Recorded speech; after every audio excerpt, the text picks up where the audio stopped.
Okay, let's dive into something really fascinating today. Have you ever stopped to think about the kind of hidden power players in the global economy?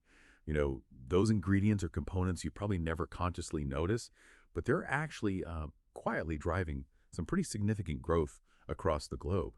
Well, today we're doing a deep dive into exactly one of those, the glyceryl caprylate market. Now, for anyone wondering, glyceryl caprylate, it's this really versatile ingredient. Think of it like a natural workhorse, mainly in cosmetics and personal care. It does a lot of emulsifying, moisturizing. It's even got antimicrobial properties. Basically helps keep products stable, skin feeling good, formulations clean, and actually it's popping up in some food applications too. So our mission today, give you the shortcut, make you well informed about this surprisingly important market. We'll pull out the key insights from a recent forecast report. Yeah, and what's really striking here is just the sheer scale of the growth. I mean, globally, this market was valued at, what, around $220 million back in 2021, which is already pretty substantial, but it's not just growing, it's set to more than double. The projection is almost $487 million by 2033. That translates to a compound annual growth rate, a CAGR of nearly 6.9%. I mean, 6.9% CIGR. Can you just quickly remind us what KGR really tells us? Right, good point. So CGR is basically the average annual growth rate if you assume the profits are reinvested each year. It gives you a really smooth picture of the growth trend over time, so that's 6.9%. It shows how steadily and powerfully this market is expanding year on year.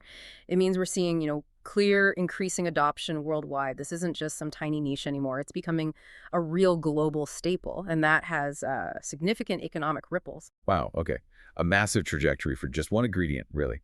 So what does this all mean for you listening? Well, it means we need to figure out where this growth is happening, right? Which regions are leading the pack? Yeah. And what kind of surprising things can we dig up about this global market? It's like a little window into the hidden economics of stuff we use every day. Let's start zooming in then. How about North America? It's an established market, so what's the picture there for glyceryl caprylate? Yeah, North America is definitely showing solid growth, maybe a bit more stable compared to some other places, but still strong. The market there was worth around $63 million in 2021, and it's forecast to climb to nearly $133 million by 2033. That works out to a CAGR of about 6.2%. Okay, 6.2%. Pretty healthy. Exactly. And within that, the U.S. is, well, obviously the dominant player. It's projected to go from about $51 million up to $105 million. But what's quite interesting is Canada. It actually shows the highest growth rate in the region. It's set to almost double, from around $7.8 million to nearly $17.7 million. That's a CAGR over 7.3%. Oh, interesting. Any thoughts on why Canada is growing faster? Well, it likely ties into that heightened consumer demand for natural and, clean label cosmetic ingredients. That trend seems particularly strong in the Canadian market right now. And Mexico is contributing significantly too, growing from about $4.4 million to just under $10 million, with an AGR around 6.8%. Right, so a picture of steady, solid expansion in North America. Okay, let's jump across the Atlantic. Europe, it's such a mix of economies over there. Are we seeing similar trends, or is there a different story unfolding? Maybe different applications driving demand compared to North America? Europe definitely has its own interesting dynamics. The overall regional market value is set to grow from roughly $41 million in 2021 to $87 million by 2033. The CAGR there is about 6.35%, so quite similar overall to North America. And you see, solid contributions from the big players. The UK is growing at about 5.4%, Germany around 5.7%. France actually shows stronger growth, over 7.1%, which makes sense, right, given their lead in luxury and clean beauty. Yeah, that tracks. Italy is also pretty dynamic, nearly 6.75%. Russia and Spain show steady growth too. But here's where it gets really interesting, I think. It's the rest of Europe segment. This group of sort of smaller, maybe emerging markets within Europe, it's surging from about $10 million in 2021 to almost $24 million by 2033. And get this, the CAGR is nearly 7.8%. That's the highest in Europe. Wow, okay. So it's not just the big established countries driving things. Exactly. If you connect that to the bigger picture, it suggests that maybe new applications or just increasing awareness in these smaller, diverse European markets. Well, they're collectively showing really dynamic growth. It suggests adoption is broadening out beyond just the traditional powerhouses. That's fascinating, seeing how even these ingredient markets reflect bigger economic shifts. Right. All right, let's pivot now to a region really known for its economic energy, Asia Pacific. What does the deep dive tell us about glyceryl caprylate's path there? Oh, Asia-Pacific is absolutely a major hub for expansion, rapid growth. The region clocked in at about $87.6 million in 2021, and it's projected to hit over $200 million by 2033. That's a high CGR, over 7.2%. Okay, so faster growth overall than North America or Europe. Definitely. China leads the volume, of course, growing from around $26.7 million to nearly $59 million. Its CAGR is about 6.8%, driven by massive manufacturing and that huge domestic market. Japan also shows significant movement, roughly $17 million up to $38 million, also around a 6.8% CAGR. But here's a really key insight from the report: India. India stands out with the highest growth rate globally among the specific countries mentioned. Its market is forecast to rise pretty impressively from about $12.8 million in 2021 to over $31 million by 2033. That's an exceptional CAGR of over 8%. 8%, that's huge. What's driving that exceptional growth in India specifically? Well, it seems to be largely down to the booming domestic personal care market there. There's a huge demand, especially for natural and milder ingredients and cosmetics.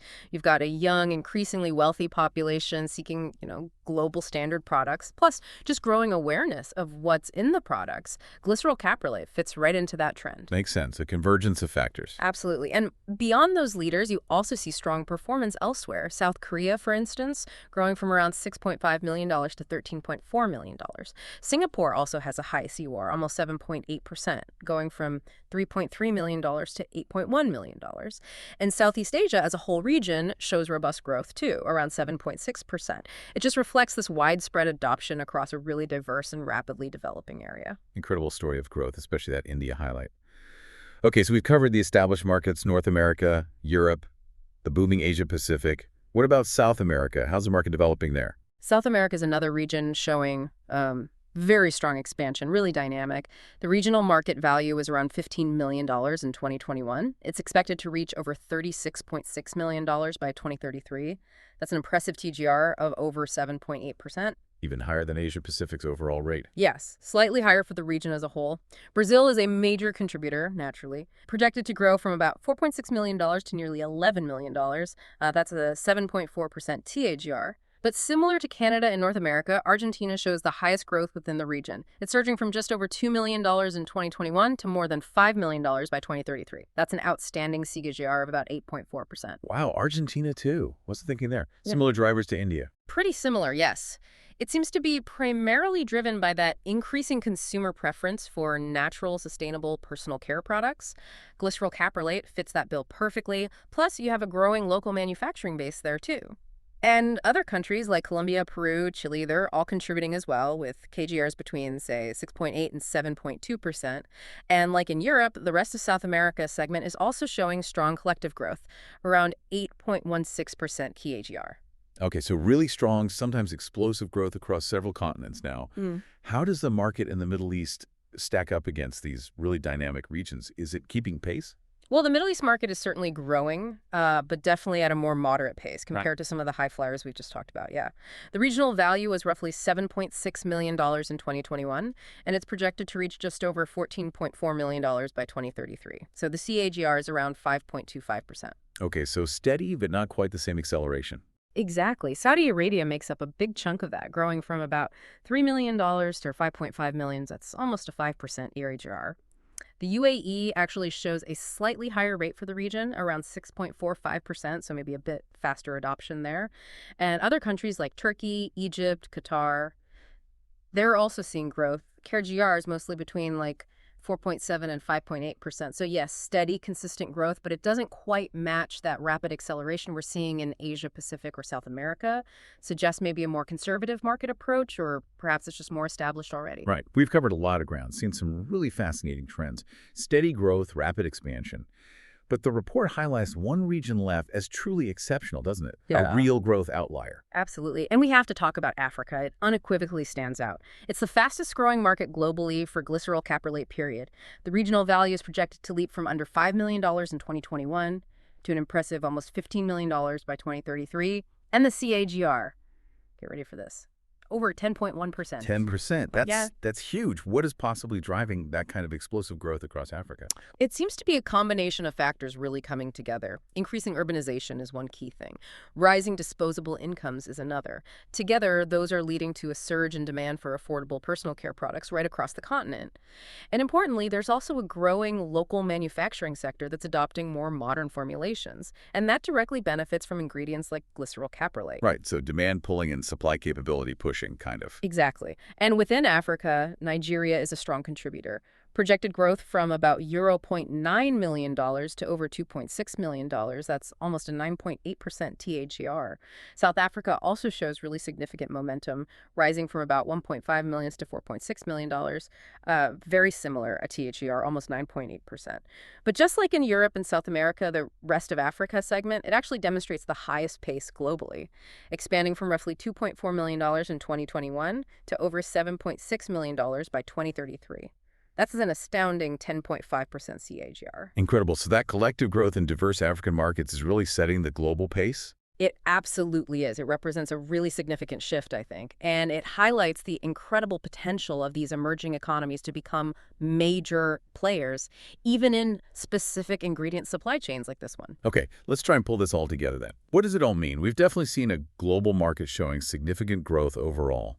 But the real story, as you've laid out so clearly, it seems to be in those regional nuances, right? Yeah. And the different forces driving them. Yeah, exactly. If you connect it all up, you see this market expanding, well, pretty much everywhere, but with really distinct leaders in how fast it's growing. You've got North America and Europe showing steady progress, often driven by established industries, maybe that shift towards natural ingredients. Then you have regions like Asia Pacific and South America experiencing really rapid expansion fueled by rising consumer demand and industrial growth.